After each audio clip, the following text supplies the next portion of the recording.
Mateo capítulo 13. Tenemos una parábola muy interesante, corta, pero muy interesante. Y vamos a tratar de tomar, si lo han visto, hemos tomado esto con pausa, hemos tomado cada parábola una por una, le hemos hecho exégesis, hemos escudriñado. Y de hecho, nos pudiéramos tomar más de una clase en cada parábola. Cada parábola tiene demasiada información cultural, demasiada información teológica, soteriológica, etcétera, ¿verdad? Pero lo que queremos hacer es dar un resumen, tocar lo profundo y entender lo que Cristo nos quiere decir con el lenguaje que Él usa en estas parábolas. Ahora entraremos a la parábola de la semilla de mostaza, que se encuentra en el versículo 31 del capítulo 13. Y dice, pongamos eso. Vamos del 31 al 32. Que es la parábola de la semilla de mostaza.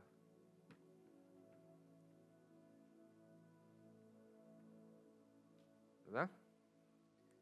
La parábola dice así: otra parábola les refirió diciendo: el reino de los cielos es semejante al grano de mostaza que un hombre tomó y sembró en su campo,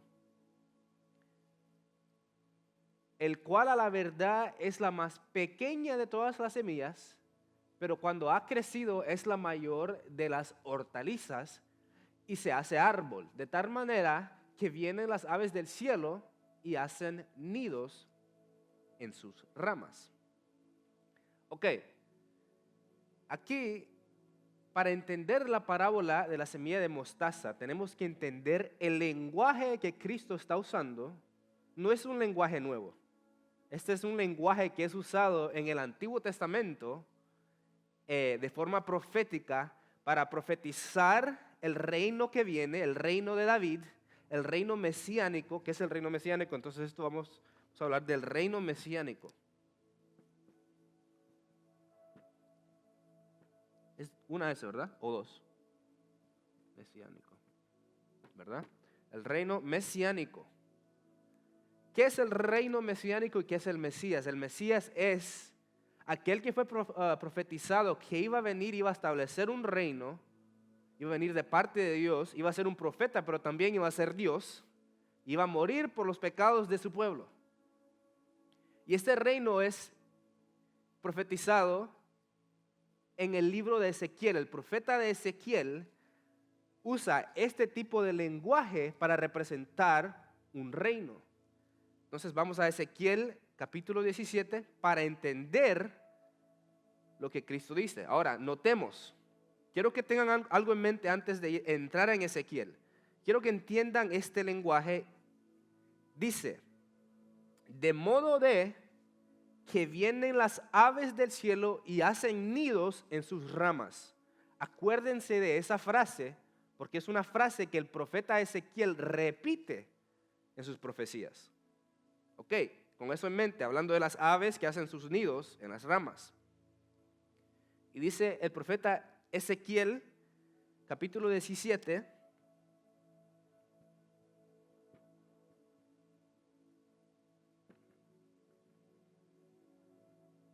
del 22 al 24,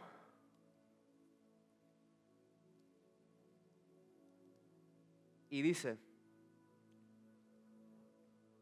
así ha dicho Jehová el Señor, tomaré yo del cogollo de aquel alto cedro y lo plantaré del principal de sus renuevos, cortaré un tallo y lo plantaré sobre el monte alto y sublime. En el monte alto de Israel lo plantaré y alzará ramas y dará fruto y se hará magnífico cedro y habitarán debajo de él, ¿qué? Todas las aves de toda especie, a la sombra de sus ramas habitarán. ahí está ese mismo lenguaje. Hablando de las aves que hacen nidos, en unas traducciones dicen que las aves hacen nido en ese cedro. Entonces es el mismo lenguaje que usa Cristo. Pero aquí algo diferente, ¿verdad? Porque aquí está hablando de un cedro, ¿verdad? No está hablando de una semilla de mostaza, está hablando de un cedro. En este capítulo, Ezequiel describe al pueblo de Israel como un cedro del Líbano, ¿verdad? En ese lugar, en Líbano, había unos cedros que eran enormes. Se conocía que habían cedros que llegaban hasta 200 pies de altura. Y de hecho, ahora en día tenemos cedro, árboles de cedro que llegan a 200 pies de altura y que ya llevan 1400 años en pie, ¿verdad? Porque el cedro, ese árbol de cedro es un árbol fuerte, es una madera bien fuerte, resistente, alta, que está sobre los demás árboles.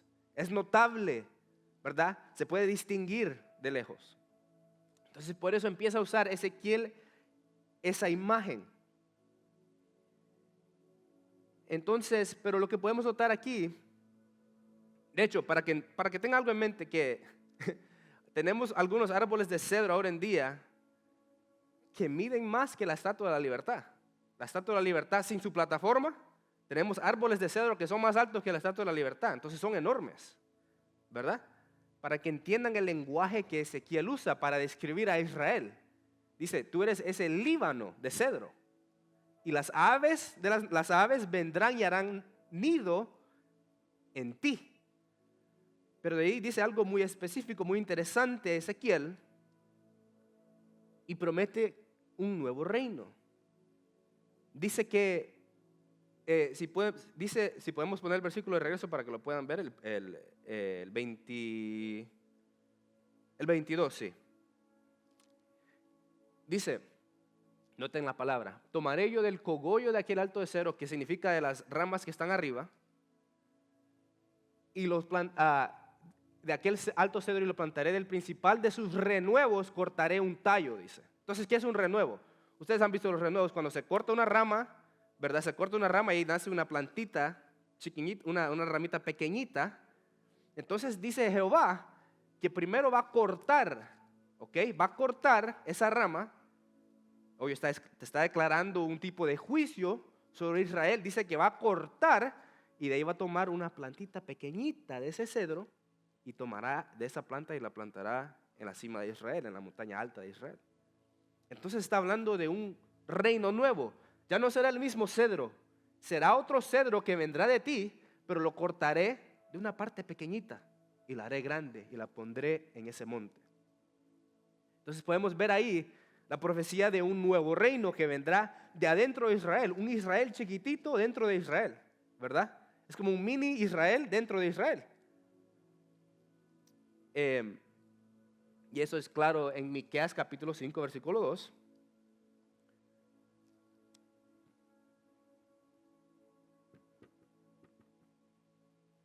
Dice algo muy interesante. Pero tú, Belén Éfrata, pequeña para estar entre las familias de Judá, de ti me saldrá el que será Señor en Israel, y sus salidas son desde el principio, desde los días de la eternidad. Ajá. Entonces podemos ver que describe Miqueas que va a salir de un lugar pequeño, de Belén, pequeñito, nadie lo conoce, nadie le importa. Pero de ti va a salir el que va a ser rey. Pero este rey que va a nacer ahí, dice que es desde los días de la eternidad. ¿Cómo es que va a nacer alguien que es desde la eternidad? ¿Verdad? Para Miqueas eso era algo sorprendente. Entonces ahí vemos el lenguaje, de este reino nuevo, que saldrá de algo chiquito, de una rama pequeña, y que las aves vendrán y harán su nido. Que las aves representan naciones, ¿verdad? Ahora veamos en Ezequiel 31, 1 al 11.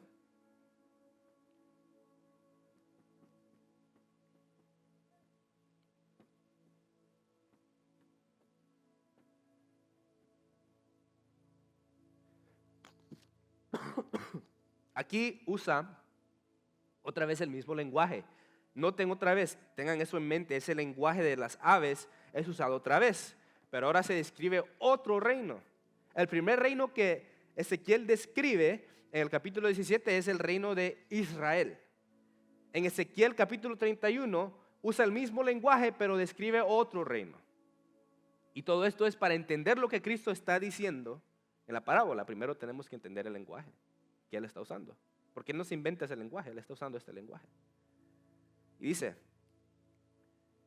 aconteció en el primer día del mes tercero del año 11 que vino a mí la palabra del Señor diciendo, oh hijo de hombre, di a Faraón, rey de Egipto, y a su pueblo, a quien te compraste en tu grandeza. Entonces, ¿de qué reino está hablando aquí?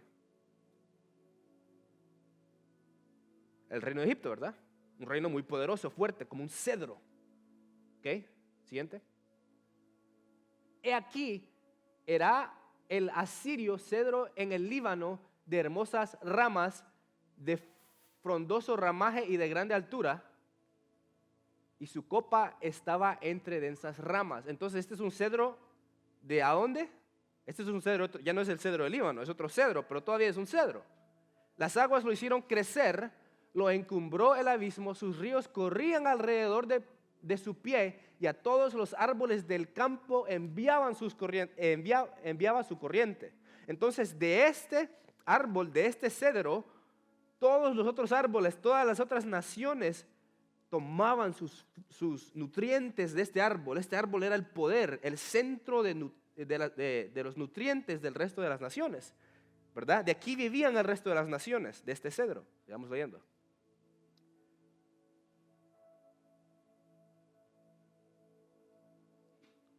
¿Y dónde estamos? En el 5.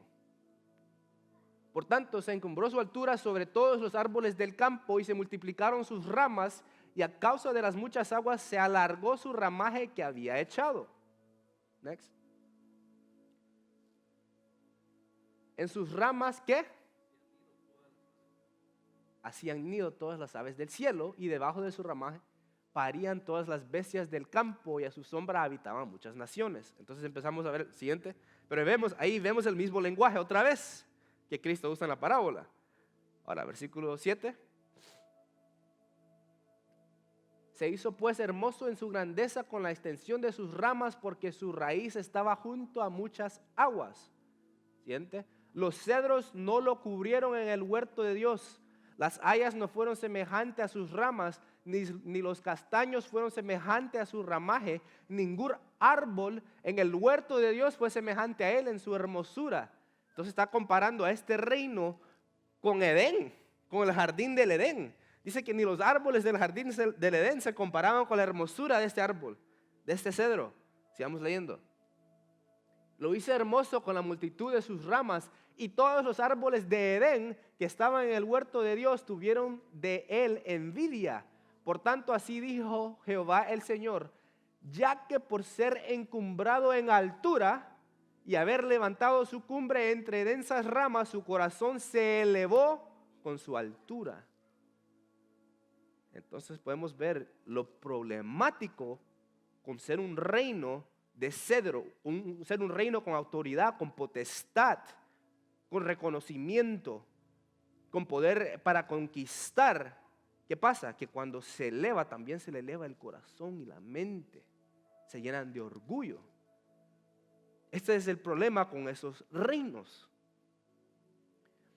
Entonces, para Ezequiel, los reinos tienen ciertas características. Para Ezequiel, los reinos tienen poder. Anoten esto porque esto va a estar importante. Tienen poder, conquista, tienen longevidad,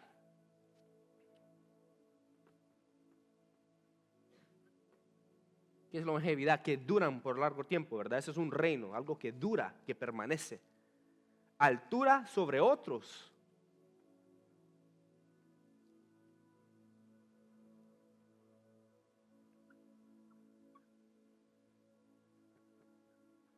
altura sobre otros, abundancia, ¿no?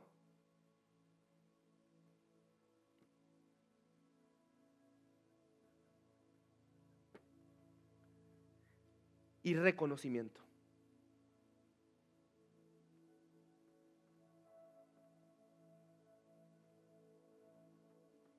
Estas son características del reino o de los reinos que Ezequiel describe.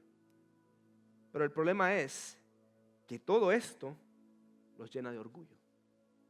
Se enaltece ese cedro y se enaltece el corazón. Ese es el problema de Ezequiel. Ahora, con esto en mente, ya que entendemos el lenguaje que Cristo está usando, podemos regresar a la parábola y leerla otra vez, ya con eso en mente. Vamos a Mateo 13, 31, 32, otra vez. Les presentó otra parábola diciendo: el reino de los cielos, está hablando del reino, es semejante al grano de mostaza que un hombre tomó y sembró en su campo. Esta es la más pequeña de todas las semillas, pero cuando crece es la más grande de las hortalizas y se convierte en árbol, de modo que vienen las aves del cielo y hacen nido en sus ramas. Ahora, hay que notar que hay similitud con Ezequiel, ¿verdad? Pero obviamente algo diferente. Pero notemos lo que es similar. Habla de un reino, un reino que viene de algo pequeño y después se hace el más grande de su clase, y las aves de los cielos hacen sus nidos ahí. Eso es similar, eso es igual. Pero la diferencia es que este es un árbol de mostaza, no es un árbol de cedro. Entonces, aquí vamos a hablar del árbol de mostaza. ¿Por qué árbol de mostaza?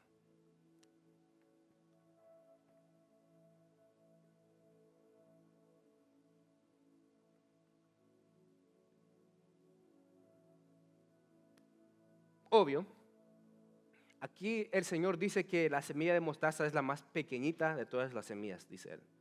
Y entiendan esto, que hay semillas más pequeñas que la semilla de mostaza. La semilla de mostaza es chiquitita.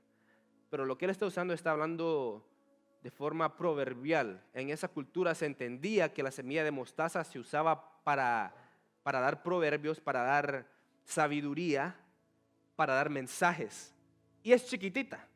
El Señor, Él entendía que no era la semilla más pequeña, pero está expresándose de esa manera para que nosotros entendamos la parábola. Entonces sí, la semilla es algo pequeñito. No te impresiona. No ves esa semilla y dices, se ve hermosa y va a ser algo enorme y grande. No, es algo insignificante, se te cae, lo pierdes. Esta es esa semilla, ¿verdad? Pero lo que pasa con esta semilla, no sé si alguien ha crecido mostaza, yo no he crecido. Entonces por eso tuve que leer y entender qué es lo que sucedía con esta semilla, estas plantas de mostaza. Pero no sé si alguien de ustedes ha plantado. Pero lo interesante que encontré es que cuando plantas esa semilla, crece bien rápido. Esa semilla se empieza a apoderar del jardín. De repente no entiendes, porque de repente esta planta crece, da más semillas, salen otras plantas y de repente el jardín ya se te apoderó de pura mostaza. No se puede ni controlar el crecimiento de por veces de esa mostaza, de tan rápido que crece. Esas raíces son bien profundas. Esas raíces empiezan a apoderarse de la tierra que está alrededor y de repente se apoderó de todo el jardín y no te diste cuenta. Así es la semilla de mostaza. Y de repente empieza a crecer y después se eleva tanto que ya no es ni de la clase de planta, ya no está clasificado como planta. Por eso es que Él usa esa semilla de mostaza, porque es una semilla que sorprende. Aunque parezca chiquita, no es como ese cedro, que inmediatamente sabes que es cedro, sabes que este va a ser un gran árbol fuerte. No, este te toma por sorpresa. Este de repente crece y se apodera. No se ve tan majestuoso como ese árbol de cedro, pero sí conquista, ¿verdad? Ese es el reino de Cristo. No es un reino que parece con tanta autoridad y tanto poder y espada. No es así. Es un reino que cuando escucha la palabra de Dios, un pueblo, una nación, de repente es conquistado por el poder del Espíritu Santo. Es muy diferente, ¿verdad? Ahora, acuérdense lo que anotamos. ¿Cuáles son las clasificaciones de un reino? ¿O cuáles son las características de un reino? ¿Me pueden dar uno? Poder. Ok, poder. Conquista. Longevidad.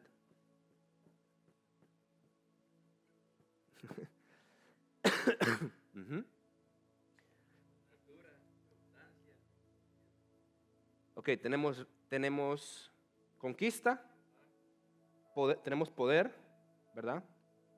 Longevidad, altura, ¿verdad? Sobre las demás, altura.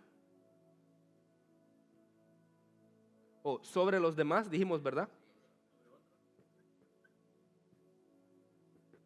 Ok.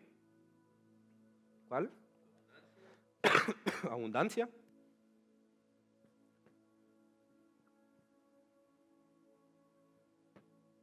El último. Reconocimiento, ese es el último.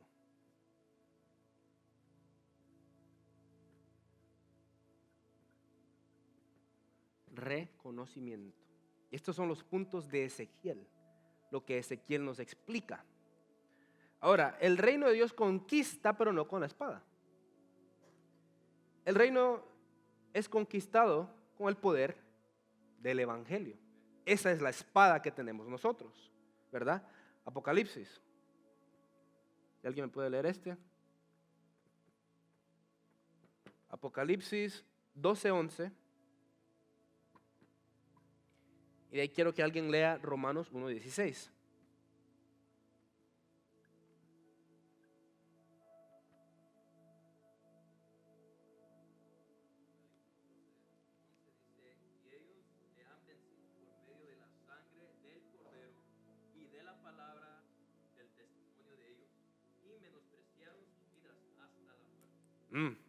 Ok, miren qué diferencia. Dicen, a esta bestia no es que le sacamos de espada, a esta bestia lo vencimos por la sangre del cordero y su testimonio y de la palabra. Ahora, y aquí no dice que ellos van a ir a matar a alguien, dicen que de hecho están dispuestos a ellos morir. Entonces vemos que el poder que tiene el evangelio es como que al revés. No van a matar, sino que están dispuestos a morir. No van con la espada, sino que toman y reciben espada. Es como al revés, ¿no? Romanos capítulo 1:16.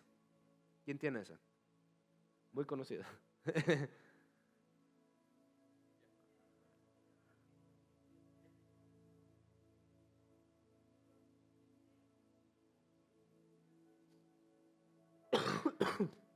Entonces, ¿cuál es el poder? El evangelio. Ese es el poder de Dios. El evangelio. Ahora, dijimos conquista. La conquista de Dios, hablamos de que no es con espada, que es por medio del evangelio. Entendamos esto. Esta iba aquí, fíjese. Esta iba aquí. Ok, esta iba aquí. Anótenla abajo, conquista. Esta iba aquí abajo. Yo lo anoté al revés. Ahora, el poder de Dios. Pero qué interesante que Romanos 1:16, obvio, habla de poder, ¿verdad? Pero el poder de Dios es muy diferente. Es manso y humilde. No es orgulloso como el cedro del Líbano. Es manso y humilde. Es al revés. Ahí leamos Mateo 11:29.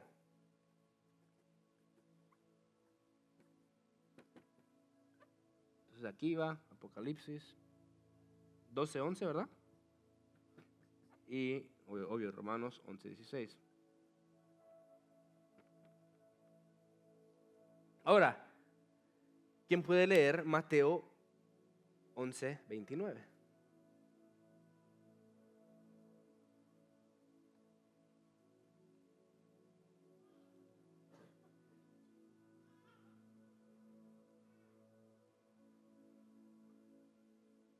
Amén. Entonces aquí está hablando el Rey de Reyes y Señor de Señores. El que tiene derecho a ser enaltecido porque Él es glorioso. Si Él habla de sí mismo y dice que Él es bueno y que es poderoso, amén. Él se lo merece. Él se merece enaltecer Él mismo. ¿Pero qué dice? Manso y humilde, ¿verdad? Egipto, el faraón no tenía derecho de enaltecerse con ese corazón pecaminoso que él tiene. Cristo lo tiene. Cristo puede enaltecerse, pero él dice que él es manso y humilde, ¿verdad? Es al revés. Ok.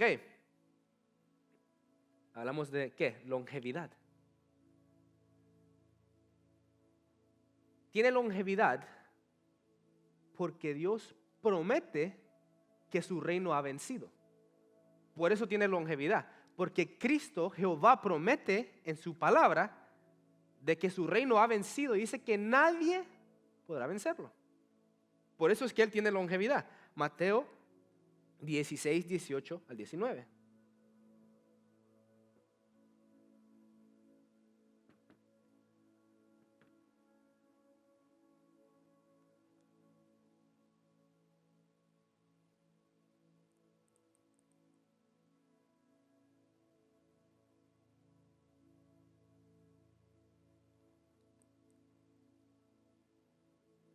¿Quién puede leer ese?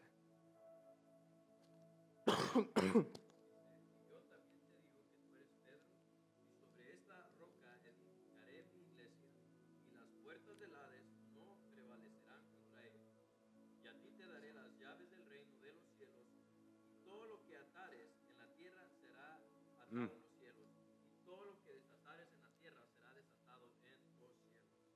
Amén. Entonces, Jehová, Jesús, establece su iglesia y dice, el infierno no podrá vencer la iglesia. El infierno no tiene acceso a batallar contra la iglesia y ganarle. Dice, yo ya te he dado la victoria, iglesia. Por eso es que la iglesia tiene longevidad. Por eso es que va a durar. Porque Cristo ya ha vencido y nos promete eso. Yo creo eso. Yo creo que la iglesia nunca va a ser destruida, nunca ha sido destruida y ha permanecido. Persecución ha entrado, escasez, ¿verdad? Hambruna le ha entrado a la iglesia, enfermedad, división, idolatría. Y aún ha permanecido, porque el infierno nunca podrá vencer la iglesia de Jesucristo. La siguiente, altura sobre otros. Vamos a leer otro conocido, Salmo 110:1.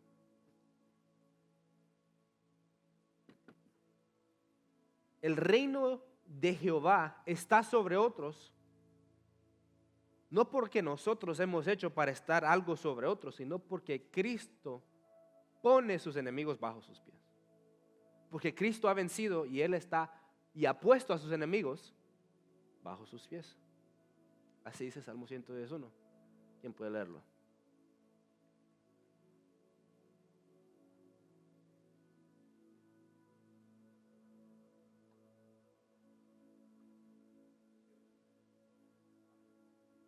¿Ven? Ese es un salmo trinitariano. Este salmo, yo me imagino a David cuando él estaba leyendo esto y declaró esto, ¿verdad? Él declara esto. En ese tiempo David era el rey. El único señor sobre él era Jehová. Pero aquí dice, Jehová le dijo a mi Señor. siéntate a mi diestra hasta que ponga a tus enemigos por estrado de tus pies. Aquí David dice que tiene 2 señores. Y en ese entonces era el rey. ¿Cuál señor sobre él? El único era Dios. Pero aquí dice que Jehová le dijo a su señor, ¿verdad? Y por eso es que estamos sobre otros, porque Jesús ha puesto a sus enemigos bajo sus pies. No importa qué profeta venga, puede ser Joseph Smith, el de los mormones, puede ser el que empezó los testigos de Jehová, puede ser Mohammed, ¿cómo se llama? Mahoma en español, puede ser el Buda. Pero hermano, le puedo decir que todos esos están bajo los pies de Cristo. Todos esos profetas están bajo los pies de Cristo.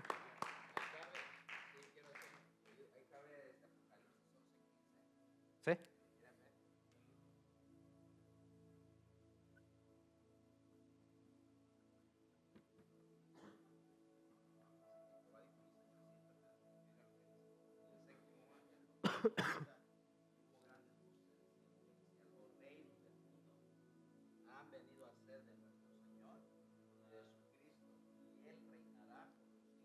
De los siglos.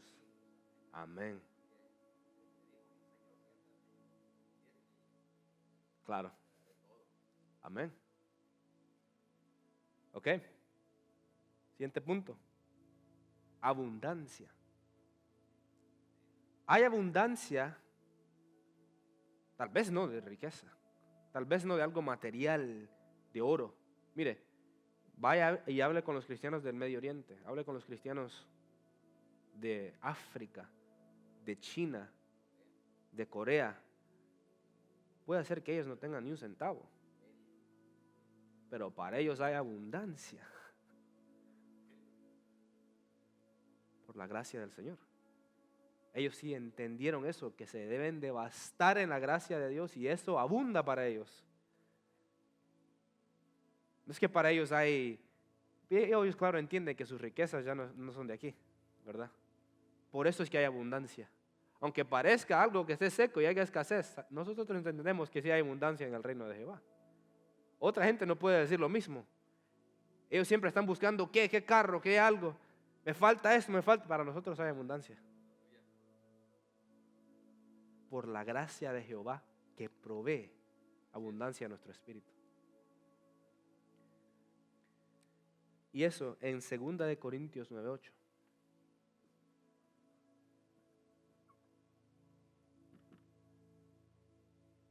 ¿Quién puede leer eso? 2 de Corintios 9:8. La Alondra está tratando de ver de allá y no puede ver.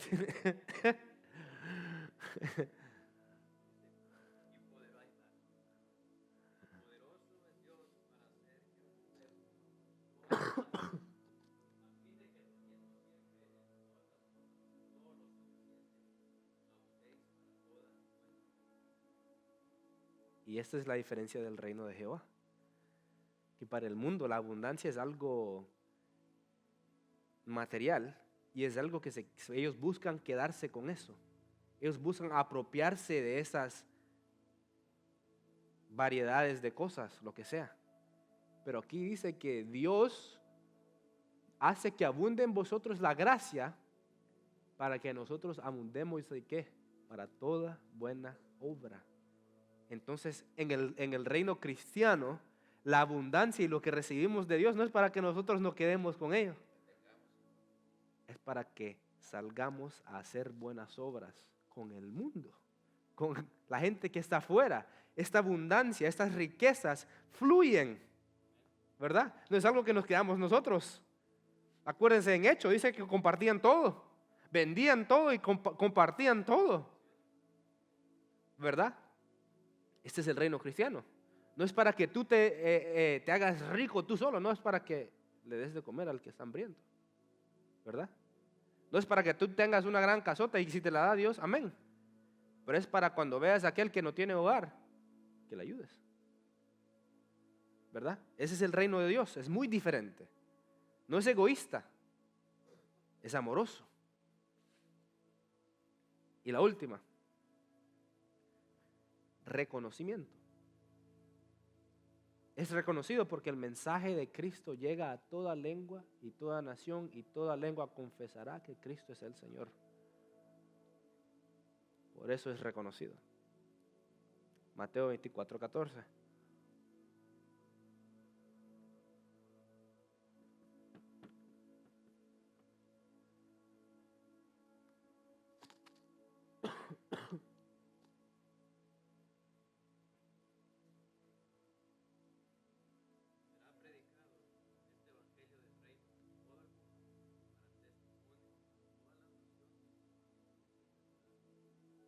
Amén. Ahí está el reconocimiento. El reconocimiento es llevar las buenas nuevas del Evangelio de Jesucristo y que el nombre de Jesucristo sea reconocido. No es para que reconozcan a Amadito, a Don Bravo, a mí, al pastor, ¿no? No es para que reconozcan a Emanuel. Es para que el nombre de Jesucristo sea enaltecido, glorificado y que toda lengua confiese que Jesucristo es el Señor. Muy diferente.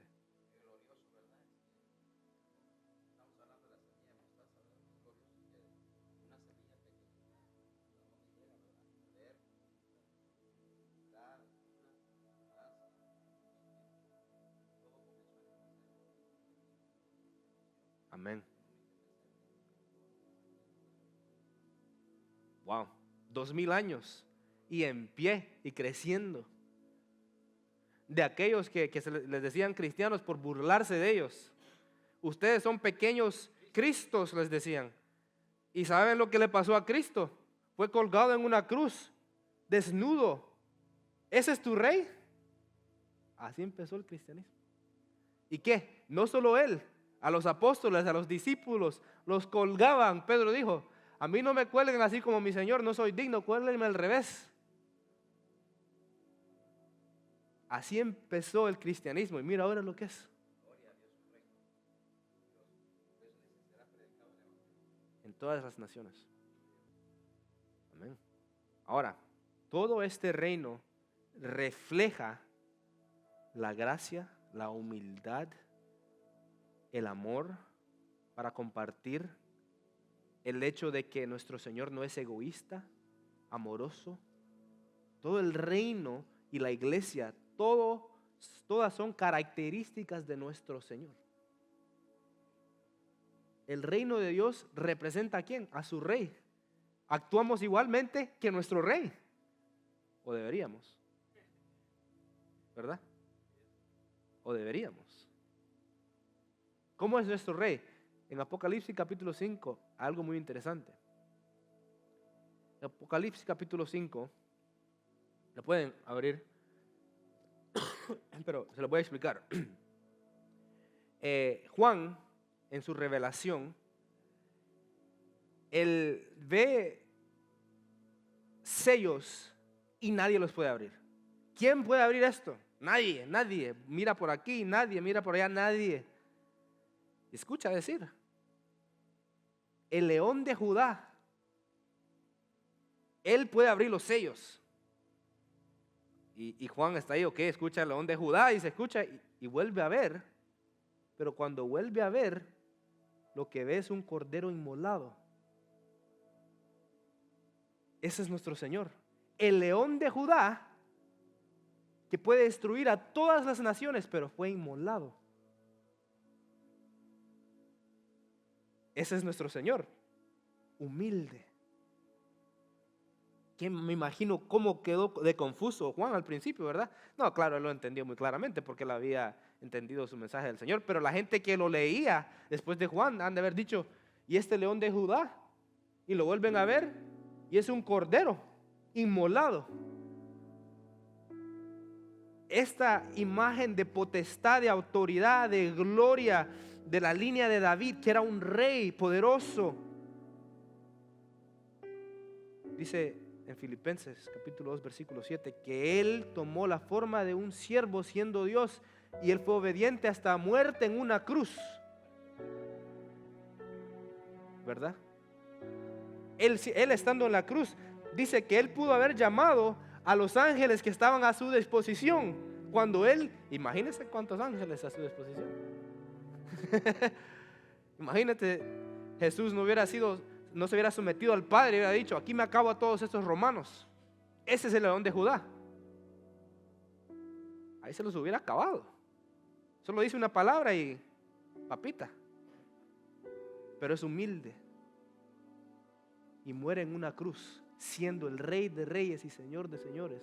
Muere en una cruz a manos de un rey terrenal que no vale nada, ¿verdad? Esto representa a nuestro Rey, un Rey humilde, manso, amoroso. Te damos gracias, Señor. Eres un Dios tan amoroso, tan humilde, tan glorioso. Dios, cuando aprendemos de ti, Señor, nuestro corazón se regocija, nuestra mente queda en asombro porque tú eres tan grande, tú eres tan diferente a este mundo. Tú eres poderoso, pero eres humilde.